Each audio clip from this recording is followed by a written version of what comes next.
plate that we welded in earlier. Nice and handy. Tidy-ish bead all the way along. Should be good and strong, ready to get ground and treated.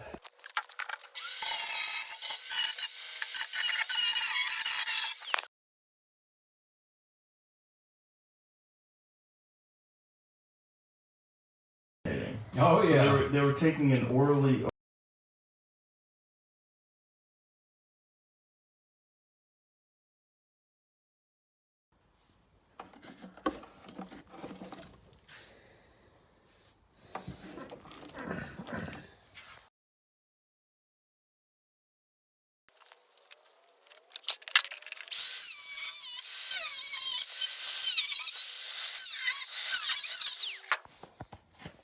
So,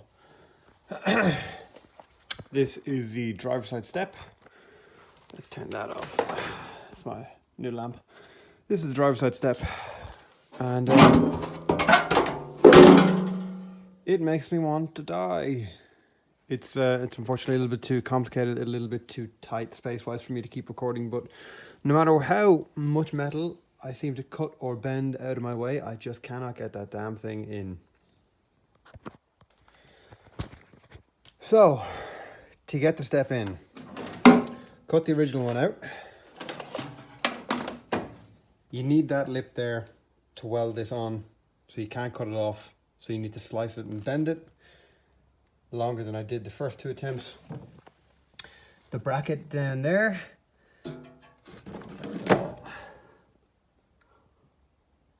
So there's a bracket down there. There it is. So you need that too. Can't cut it. You need to slice it and bend it. That I had to cut slightly. Same again. You need this lip here.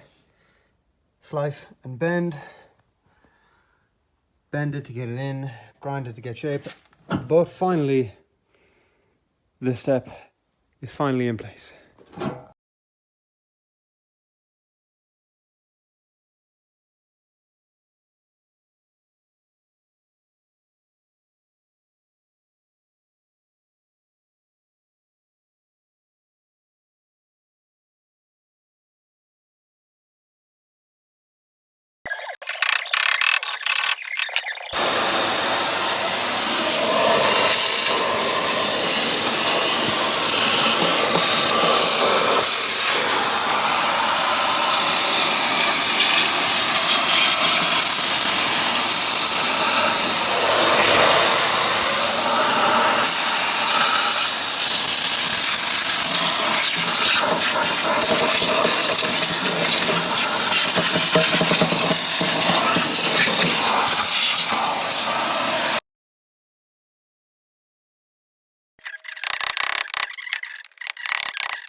Okay, let's try this.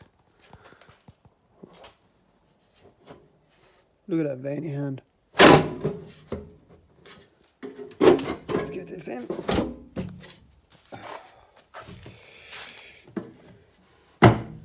Give it an old kick. Kick and a step.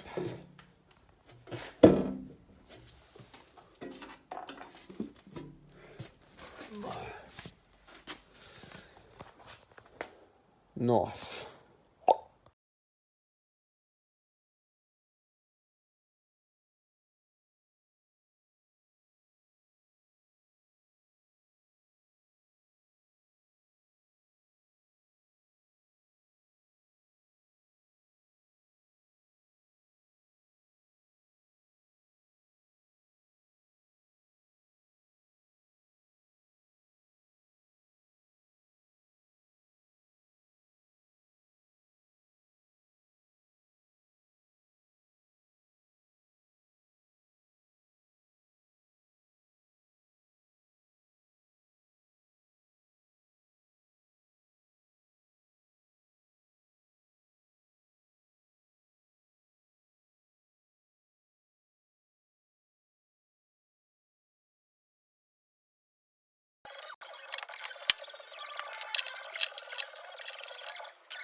just realized that when I replaced the step on the right hand side, that I also, don't know if it was avoidable or not, but I didn't even think about it. I cut away the mounting bolts for the chair, so it's supposed to have 4 and it only has 2, so I gotta add those now.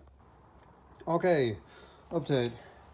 Had to cut the sections out, fold them back, weld plates into them, weld the nut into them, and now the nuts are in. So the seat can go back in, but because I welded and grinded everything again, it needs to be painted with my favourite type of Nutella, black.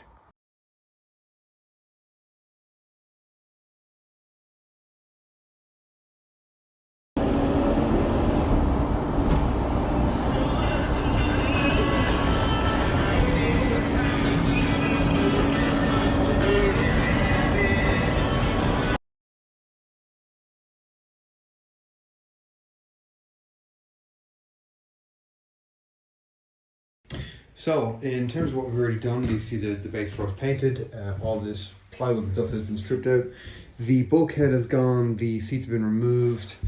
Don't know if you can see it there, there is patch welding there and there on the wheel arch, that's the same on the inside and the outside and on both sides, because the Ford Transit Jumbo has this shitty, it has a bump stop reinforcement plate, and when Ford initially made them, they didn't treat the welds properly, so on almost every Ford you'll ever buy you'll find shitty bump stops. These steps, they're both new on both sides. Had issues with them recently. The door seals are currently gone because they were leaking, so I parked the van outside for a week or two, and I came back and I opened the door and the whole thing was flooded, so that did a load of damage that I fixed yesterday. I need new door checks. Yeah, hear that awful fucking click, that needs to be changed. You can see the bit of tape there. There's a leak somewhere around my windscreen, so I've got tape on one side and I have some epoxy resin seal on the other side, hopefully fixing that. Oh, let's go have a look. I had to get some chassis welding done, so that's my welding just there. So that's the outside wheel arch, and then inside, oh, I gotta turn on the torch. Inside, we can see where I had to get some chassis welding. There's that bump stop, and there's a plate that's just 2 inches further in there. That basically just fucks the whole thing. Oh no, there's the plate there. So. But yeah. So in terms of what the van is, it is the 2.4 litre diesel, the 115 horsepower, and very, very awkwardly parks in the middle of my fucking gym. So if I get fat while I'm converting this, you know why. So I haven't posted in a little while, because I haven't had any money to do a conversion, and that's because to fix this, I had to buy this, and to attach that I had to buy this, and to use this I had to buy that. This, well, it didn't explode, so that's a good start.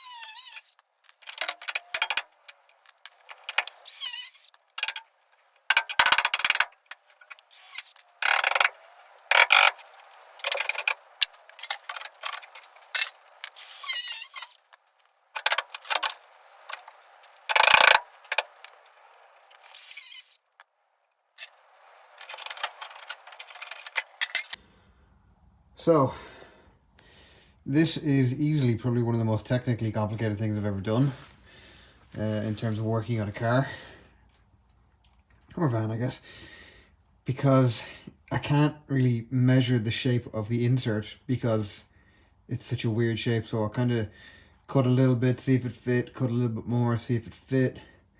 I might trim it up a little bit, but so far we seem to be looking good. But the problem is If right now all of these joints are weldable, ignore that, that's just me dropping it. What I mean by weldable is that the two materials are close enough, except there. I'm gonna have to do something about that. If you cut too much away, you can't really replace it. And if you don't cut enough, it won't fit. So I'm at a dangerous point now at the moment where I could cut more to try and make it perfect, or I could really fuck the whole thing up. This is all the stuff that's inside. You can see it's like, it's really like all this stuff is gonna, I mean, it's a car that supports structure, so it really shouldn't just be falling off. But you see all this stuff here now. I've polished this to take the main stuff out of it, but that's all. This is like a death sentence per vehicle. So you can take a mop wheel like this.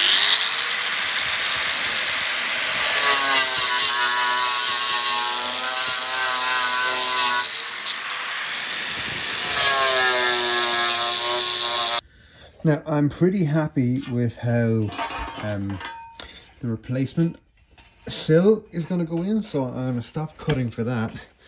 And now I need to focus on repairing this. And I was trying to kind of put it behind and make it fit, and it wasn't really happening. But for some reason, when I go half behind and half in front, it works quite well. So I'm done for today, because it's New Year's Eve. So but next time I'm out, I'm gonna do this and then get it welded on.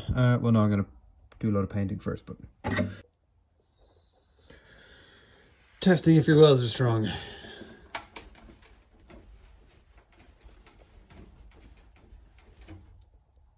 Can you wiggle your van with them? Oh yeah, that's going nowhere. So I've bitched a little bit about rust in my recent post, and that's also why I haven't been posting, because the work I'm doing is pretty repetitive and unexciting. But I just want to give you a little tour of the rust repair that I'm dealing with. And this is my wheel arch, currently being in the process of being replaced. This is my other wheel arch, which is also in the process of being replaced. This is my passenger side step, which has been replaced. This is my driver's side step, which has been replaced. That's the inside of my actual wheel arch, which has been repaired. That's a hole in the floor, which was repaired. That's another hole in the floor, which has been repaired. That's my other wheel arch, which has been repaired and reinforced. This is the outside of the wheel arch, which I did, which is actually looks quite messy when it's painted black. That's part of the chassis which I had to get professionally done, because you need to be qualified welder to do chassis work. That right there is my assembly for lowering my spare wheel, and that's my rear chassis end. It's horribly rusty on both sides. That's a hole that's in my chassis, another one, just on the fourth last cross member, which is almost a hole on the other side. There's more welding needs to be done there, more rust treatment. Bump stop reinforcement plate there, that needs to be done, and bump stop mount on both sides. I'm doing this last video out of the van because sometimes I feel like I live here, and this is where I do most of my work. It's on axle stand, so hopefully it didn't fall on me one day. But if I was going to do it again, I would very seriously consider buying a different vehicle. If I could have put all the fabrication, welding and repairing time into a proper conversion, I feel like I actually would have almost been done by now. Just problems on the way to van life, I guess. So here's that spot I showed you the other day on the passenger chassis side of the fourth last cross member, and we can really see where the problems come from. And this is an original part of the cross member, but sometimes this can happen if your welds are in full penetration, or you don't leave the seam of the weld treated, where the rust will get in and force it to expand. You can see all these layers built up that aren't originally like that, and I could be wrong, but this is what I'm assuming has happened. You can see that sort of clean edge protruding up there, and that's what results in small holes turning into big holes. So that's the other side of the chassis, which I've just stripped off.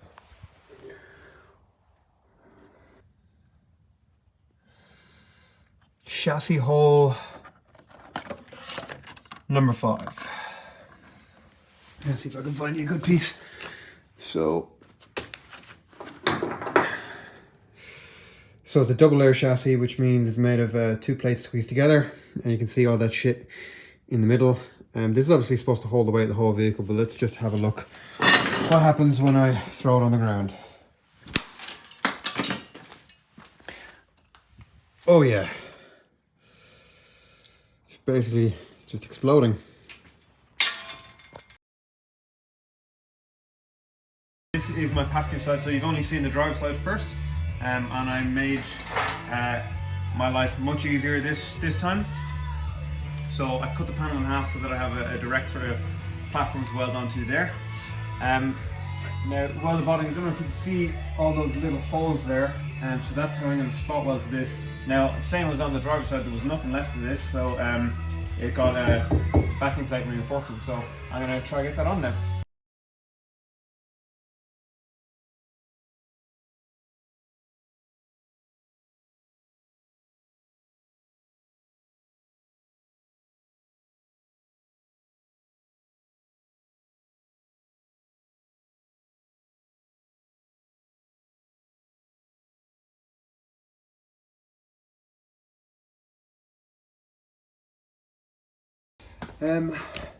Lots of welding in the last couple of days.